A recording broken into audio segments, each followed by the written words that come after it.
मन कही गुरतेज के साथ।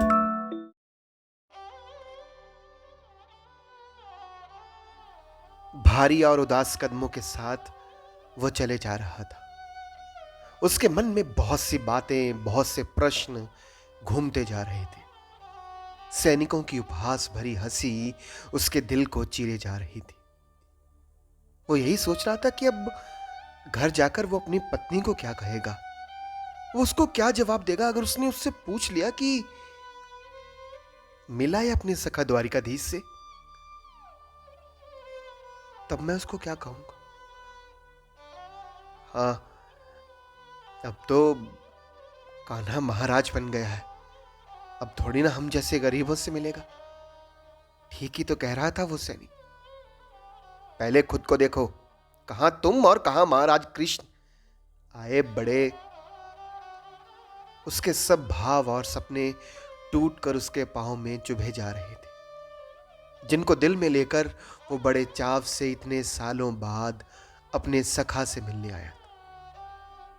ठीक है, मैं जा रहा हूं, लेकिन अपने महाराज से कह देना कि सुदामा आया था, संदीपनी ऋषि के आश्रम वाला। इतना कहकर वो लौट आया था। कदम बहुत भारी हो गए थे उसकी आंखों के सामने अपने भूखे बच्चे और पत्नी का चेहरा बार बार आ रहा था।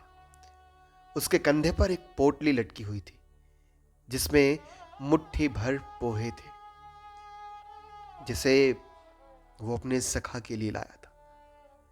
बस उसके आंसू नहीं गिरे थे, आंखें पूरी तरह तरल हो गई थी।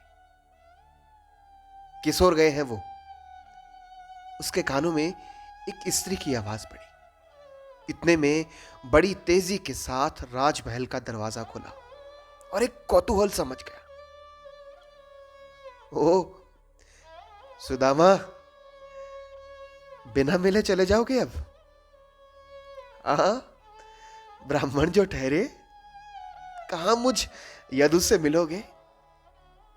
एक प्यार और स्नेह भरी आवाज उसके कानों में पड़ी। जैसे ही सुदामा पीछे मुड़ा, उसका सखा द्वारिकाधीश बाहें फैलाकर खड़ा था। मुख पर तेज पीले राजसी वस्त्र, सर पर मुकुट, कितने आकर्षित दिखाई पड़ रहे थे वो, मानो भगवान श्री हरि विष्णु जी। उनके पीछे उनकी पत्नी महारानी रुक्मणी मुस्कुराते हुए दोनों को देख रही थी। भागकर सुदामा ने उनको गले लगा लिया। दोनों अश्रुधाराओं से एक दूसरे का अभिवादन करने लगे। सुदामा की आत्मा तृप्त हो गई थी आज। जिन सैनिकों ने उसको धक्का मारा था, उनके प्राण सूख गए थे कि अब क्या होगा।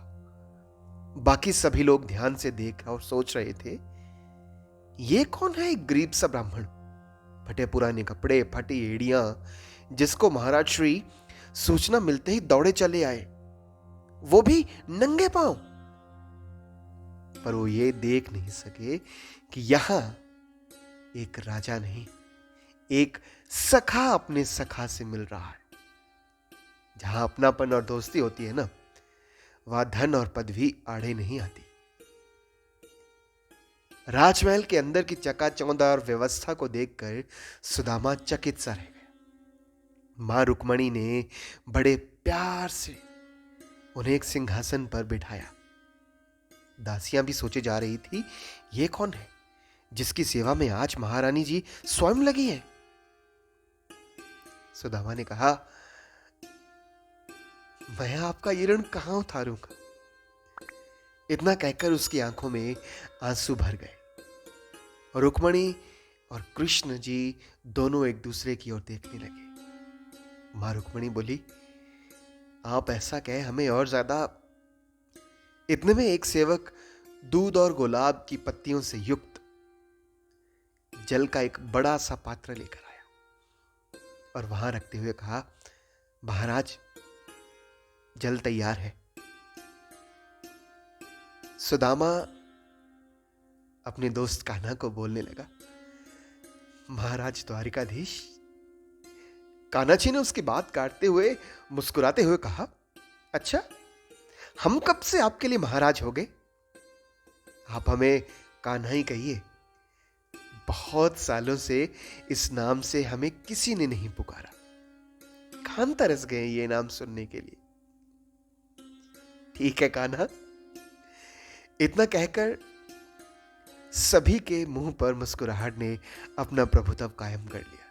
उस दूध युक्त जल से श्री कृष्ण और मां रुक्मणी जी ने बड़े प्यार और स्नेह के साथ उसके पांव धुलवाए, उसकी आओ भगत की। आप दोनों बैठकर बातें और आराम कीजिए, मैं भोजन का प्रबंध करती हूं। इतना कहकर मां रुक्मणी जी बाहर चली गई। मुझे तो लगा था कि आप मुझे पहचानोगे नहीं। आप नहीं, तुम बोलो मुझे। हाँ, पर अब तो तुम महाराज बन गए हो ना। लोगों के लिए हूं, तुम्हारे लिए तो अब भी वही हूं, कान्हा। और यह क्यों सोचा कि पहचानूंगा नहीं? याद है उस दिन जिन हम विज्ञान की कक्षा के बाद जंगल में गए थे, तब मैंने वादा किया था कि मैं जहां भी रहूंगा तुम्हें नहीं भूलूंगा। हाँ कान्हा, तुम बिल्कुल नहीं बदले। दोनों खुलकर हंस पड़े। बताएं सुदामा, मैं आज भी बहुत याद करता हूं मथुरा, वृंदावन और संदीपनी जी के आश्रम के वो दिन, जब बिना किसी फिक्र के मैं ये द्वारका तक का पड़ाव ना मुझसे बहुत कुछ छीन कर ले गया। मेरे सखा सुदामा। इतना कहकर दोनों चुप हो गए। सुदामा ने कहा, अब भी बंसी बजाते हो? और वो मोर मुकुट? जीवन की दौड़ में बहुत कुछ बदल जाता है सुदामा। बातें यादों में, जवानी बुढ़ापे में, और हमारा वर्तमान भूत में, और अपने स्मृतियों में।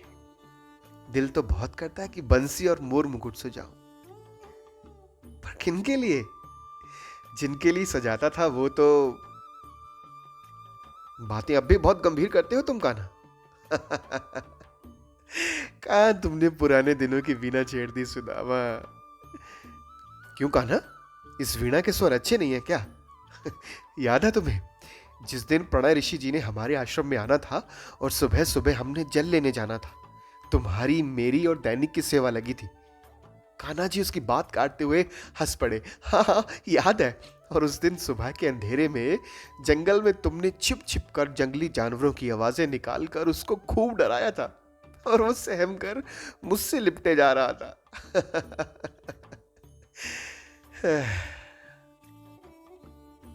सुदामा, तुमने कभी मुझे याद क्यों नहीं किया इतने साल? भूला कब था? फिर मिलने क्यों नहीं आए? बस गृहस्थी ने जकड़ लिया था, इसी के चक्कर में फंसा रह गया। अच्छा चलो बताओ, कैसी है तुम्हारी गृहस्थी, तुम्हारी धर्म पत्नी और बच्चे? सुदामा ने झिझकते हुए कहा,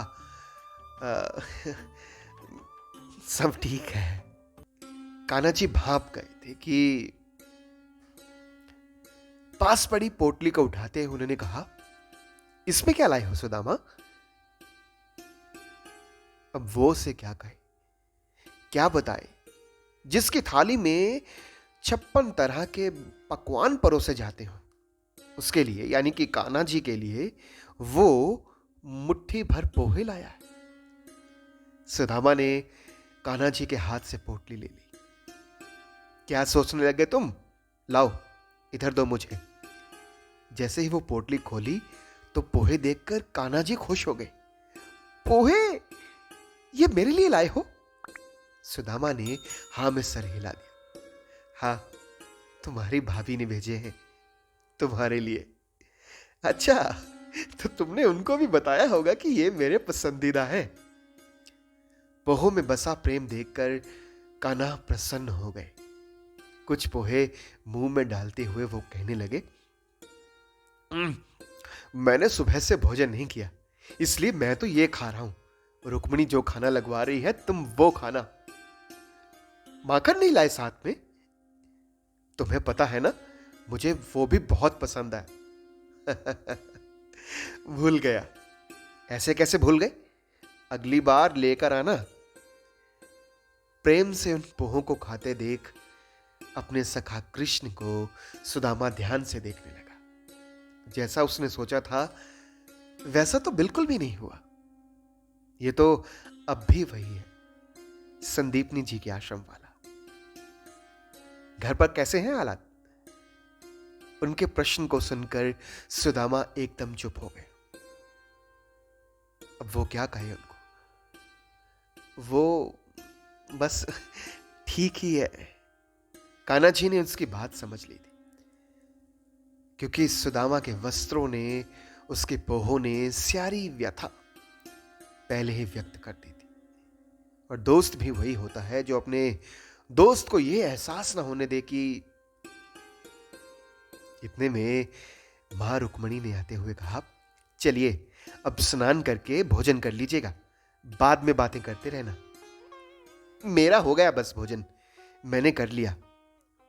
भोजन कर लिया? कब? पोहे दिखाते हुए कान्हा जी ने कहा, ये देखो सुदामा मेरे लिए आया था, मेरी भाभी ने भेजे हैं। मां रुक्मणी ने चुटकी भर पोहे उनके हाथ से उठाकर खाते हुए कहा, ठीक है, पर सुदामा जी को तो भोजन करना है। चलिए अब।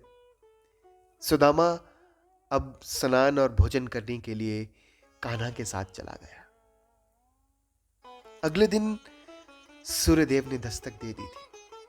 सुदामा कान्हा के कक्ष में उनके साथ बैठा था। कान्हा जी ने कहा, अब कुछ दिन रुककर वापस जाना।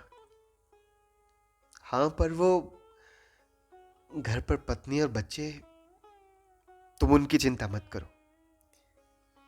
अब सुदामा मना कैसे करता? वो कुछ उत्तर ना दे सका आगे से। ज्यादा सोचो मत, इतने वर्षों बाद तुम मिले हो, अभी तो दिल भर के बातें भी नहीं की। मैं ना कुछ कहना चाहता हूं कान्हा, जिसके लिए मैं, जो कहना है बाद में कहना, अभी तुम मेरी ही सुनो। उसके सामने रेशमी वस्त्र रखते हुए कान्हा ने कहा, ये पहन लो। मैं ये? हाँ, तुम ये। सुदामा झिझकता भी रहा, पर कान्हा का स्नेह पाकर वो अपने दुख भूल गया था। रुक्मणी मां की सेवा को बार बार दिल में नमन करता रहा। फिर वो सोचता कि मैं तो कुछ भी नहीं लाया उसके लिए। सुदामा ने जब वो वस्त्र पहने और सामने आए तो कान्हा ने कहा, अरे वाह ब्राह्मण देवता, आप तो साक्षात इंद्रदेव लग रहे हो इन वस्त्रों में। सुदामा, आज तुमने मुझे धन्य कर दिया। तुमने मुझे बहुत कुछ दिया। निश्चल प्रेम, अतीत की यादें, प्यार भरी बातें और मेरा प्यारा सखा जो मुझे बहुत प्यार करता है। और भी बहुत कुछ जो द्वारिका की गलियों में, राजमहल में मुझे नहीं मिला कब से। रुको, मैं अभी आया। कुछ देर बाद जब कान्हा उसके सामने आए तो सुदामा भी उनको देखकर सन्न रह गया। उसके सामने अब असली वाला कान्हा खड़ा था, जिसको वो जानता था। पीली धोती, गले में पुष्प मालाएं, सर पर बोर मुकुट और हाथों में बंसी थी, और कंधे पर एक पोटली लटकी हुई थी। ये वही संदीपनी आश्रम वाला कान्हा था जिसे वो जानता था, जिसके साथ उसने अपनी जवानी के कीमती वर्ष बिताए थे। क्या हुआ? कहां खो गए? चलो चले। हाँ, नहीं, कहीं नहीं। कहां चलना है? वनों में, जहां नदी किनारे बैठकर बंसी बजाएंगे, ढेर सारी बातें करेंगे और फिर पेड़ पर चढ़कर पोहे खाएंगे। ये देखो, मैंने रख लिए हैं उसी पोटली में जो तुम लाए हो। कान्हा ने उसे रथ पर बिठाया और घोड़ों को दौड़ाते हुए वनों की ओर चल पड़े, अपने भूत को वर्तमान में फिर से जीवित करने की। 2 दिन कैसे पंख लगाकर उड़ गए थे पता ही नहीं चला। सुदामा ने कहा, अच्छा कान्हा, अब आज्ञा दो। दिल तो नहीं करता जाने का, पर सुदामा आप फिर शीघ्र आना, जल्दी पत्नी और बच्चों को अवश्य लेके आना, और हाँ, मेरे पोहे मत भूलना। इतना कहकर सुदामा को गले लगा लिया। रुक्मणी मां ने भी दोनों हाथ जोड़कर उनको नमस्कार किया। शाही रथ पर सवार सुदामा वापिस अपने घर की ओर लौट रहा था। दौड़ते घोड़ों के साथ उसके मन में भी बहुत कुछ दौड़ रहा था। उसकी पत्नी की बातें जो उसने उसे कही थी। आप कहते हो कि श्री कृष्ण आपके सखा है, उनसे जाकर बात करो, शायद वो हमारी कुछ। सुदामा सोच रहा था कि वो तो खुलकर अपनी आर्थिक स्थिति के बारे में कान्हा से बात ही नहीं कर सका। अब क्या होगा? इतने में रथ एक बड़े से घर के बाहर जाकर रुका। सारथी, ये हमारी कुटिया नहीं है, आगे चलो। सारथी ने कहा, ध्यान से देखिए सुदामा जी, यही है। नहीं, ये नहीं है हमारी कुटिया। इतने में उस घर के द्वार पर एक स्त्री बाहर आई। तुम? वो स्त्री सुदामा की पत्नी थी। उसके घर की कायाकल्प ही बदल गई थी। उसकी पत्नी अच्छे वस्त्र पहनी हुई थी। ये किसने? क्या ये कान्हा ने? सारथी ने मुस्कुराते हुए हां में सर हिला दिया। सुदामा की आंखों में आंसू आ गए, क्योंकि बिना बोले ही कान्हा ने उसकी दोस्ती की परिभाषा क्या है, कैसी होनी चाहिए दोस्ती, ये सब अब बताने को नहीं रह गया था। जैसे ही रथ से उतरकर सुदामा अंदर गया तो उसने देखा कि उसका बेटा पीली धोती पहने, गले में पुष्पमाला सजाए और सर पे मोर मुकुट धारण किए हुए बैठा माखन मिश्री खा रहा था। तो ये थी मेरी आज की कहानी। उम्मीद करता हूं कि आपको पसंद आई होगी। अगर आप इस चैनल पर नए आए हैं या आपने अभी तक इस चैनल को सब्सक्राइब नहीं किया है तो कर लीजिएगा, और साथ ही साथ बेल नोटिफिकेशन आइकन भी दबा लीजिएगा। अच्छा लगेगा आपको भी और मुझे भी।